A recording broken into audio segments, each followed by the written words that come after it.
welcome back to the Flourish Vlog. Hi. Today we're going to be starting a new series on common interventions that you guys are going to be coming up against or experiencing when you deliver your baby. So today's topic is kind of a polarizing one, but we're not afraid to talk about these tough subjects with you guys, and that's the topic of circumcision. It can be a really polarizing topic. Some people feel very strongly about it, and we obviously respect everyone's opinions, but I think that it's something that so many people do just because it's the thing to do. It's what everyone else has done. It's what you do. But the question is why? Why do you do that? And so today we're going to be talking about that. But I think, first of all, the reason that so many people do it, the thought is that one, it's cleaner. Two, it decreases the rate of STD transmission and and UTIs. And also it's for cosmetic reasons. So Jess, let's start talking about those things, kind of talking through them. So this is a short vlog, and this is a really huge topic. So there's a lot of information to cover, but we're going to cover it super quickly. So basically... Time out. Jess also hosts these talks every month or two, where she actually delves into all of the research. So if you are interested in more information on this, check out our Facebook page. There's always an event coming up for a circumcision talk, and if there's not one right at that moment, there will be soon, because I do them on a regular basis. So this is one topic that I found is really interesting, because talking to pregnant moms and their partners so much, we find that people do a lot of research about a lot of things, but I found that this topic is something that people tend to not want to do research about, because it's a very emotional issue. So there's a lot of people making this decision based on emotional feelings and not on actual evidence-based facts. So when it comes to making decisions for our children, I feel like it's very important to be able to look at the facts, even about uncomfortable subjects, so that you can make good decisions for your children. So let's talk a little bit. So some of the things that I want to cover in this short vlog are that, number one, what is the foreskin? Because in America, we have kind of made it seem like this icky, dirty, useless thing. Whereas through my research, I've realized that it has a lot of function and it does a lot of amazing things, and it's not icky at all. And also, what is circumcision, and what are the rates of complications, and what is the science behind, does it actually do all these things that we have heard that it does? So first of all, what is the foreskin? So the foreskin actually has about 16 functions. I think that's the official number. It has a protective function, and it also has sexual functions. So when your baby boy is a baby, its only function is protection. So it's actually made, so the head of the penis is actually made to be an internal organ at all times, except for during sexual intercourse. So babies obviously aren't made to be having sexual intercourse, so it's actually adhered to the head of their penis, and it protects their urethra and their glands from any debris getting in and from bad things happening to it. Now, a common misconception about babies is that you have to actually pull it back and clean under it. And the reason why this is a misconception is that this is something that when you're a sexually active man or a post-pubescent man, that you do pull it back and rinse it with water in the shower. But because retraction is a sexual function, not a protective function, babies are actually made to not do that. So when you pull it back, you actually create scar tissue and let bacteria in, the same way as if you would pull back your fingernail bed. It would allow bacteria in, and actually this is what causes a lot of the problems that we associate with foreskins. So do you want to say a little bit about how easy it is to clean baby boys who are not circumcised? So let me start by saying that I have 3 sons, and the first son we did circumcise for reasons I'll go into in a minute. We did circumcise him. So my background is I have a son who is circumcised, and I have 2 that are not. So let me tell you, being a mom of these boys, I've changed many diapers, and by far the boys who are not circumcised far easier to clean. Much easier. So much easier. So I think that's one of the things that moms often hear is, oh, it's so much easier to clean. It's actually not. When you have those poopy diapers and their blowouts and your son is circumcised, you have to retract that area and clean out all of the area every time you go clean their diaper or change their diaper. My sons who are not circumcised, you just clean it off almost like a finger because it's sealed. It's way easier to clean. Yep. You just clean the outside. Yes. So that's easy peasy. So now retraction can happen on its own. It's not something you have to worry about. It's a private thing that it happens at different times for all boys. So it could happen anywhere between like the age of 3 to anywhere till the age of 18 after puberty.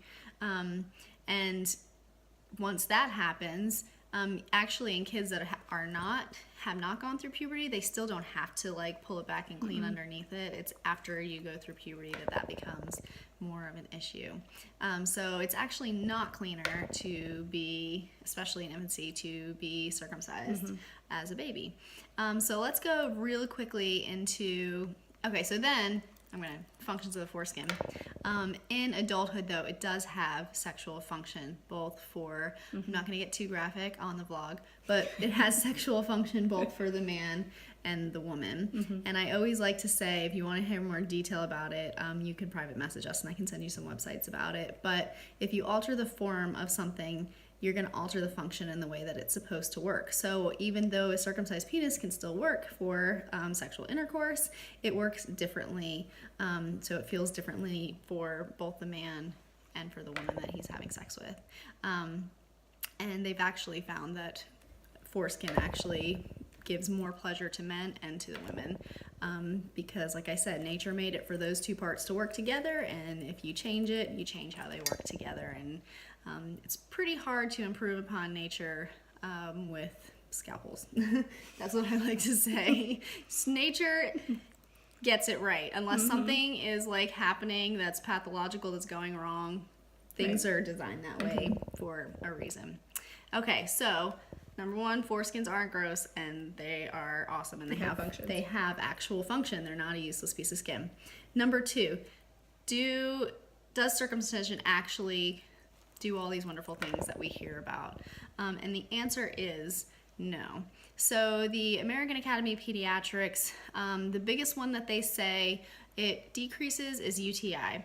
So it only decreases UTI by 1% in the first year of life.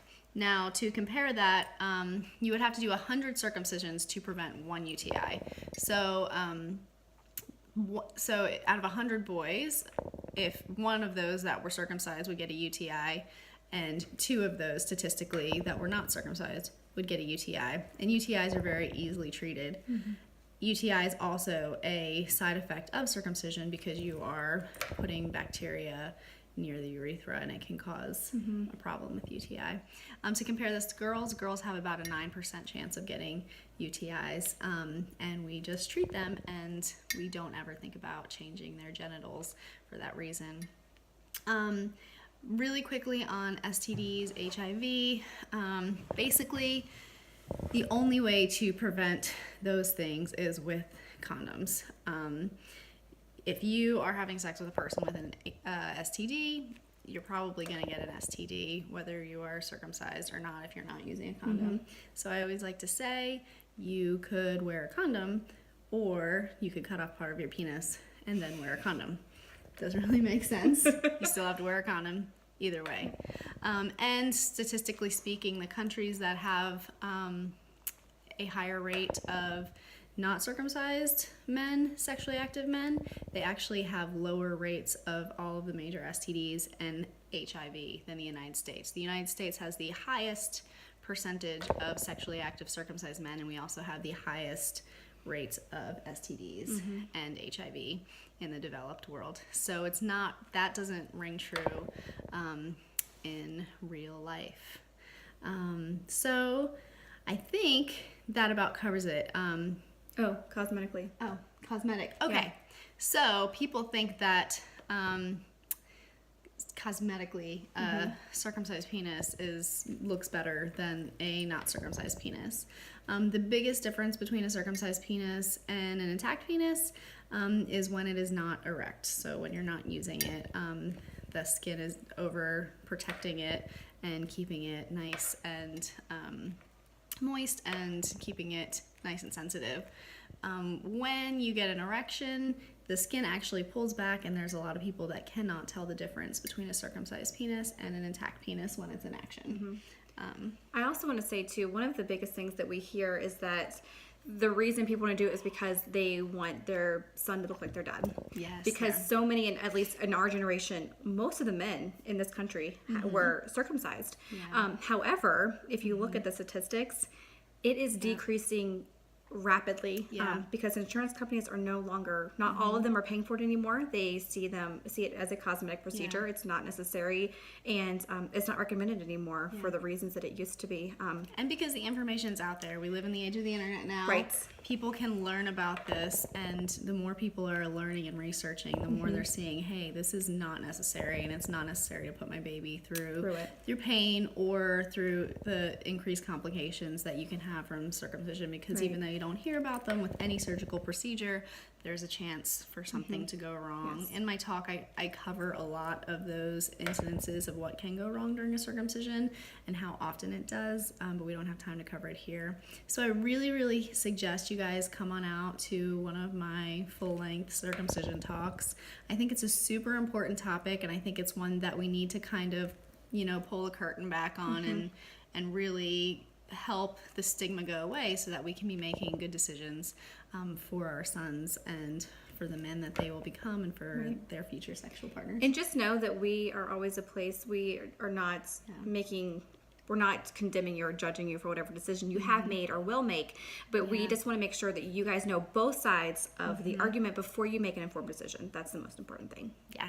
So if you guys if anyone has any questions, though, you can always feel free to message us on our Facebook page through email, and I have tons of evidence-based articles that I can send, and you can also come to the talk and see when I give those. All right. We hope you guys have a great day, and we'll talk to you later. Bye.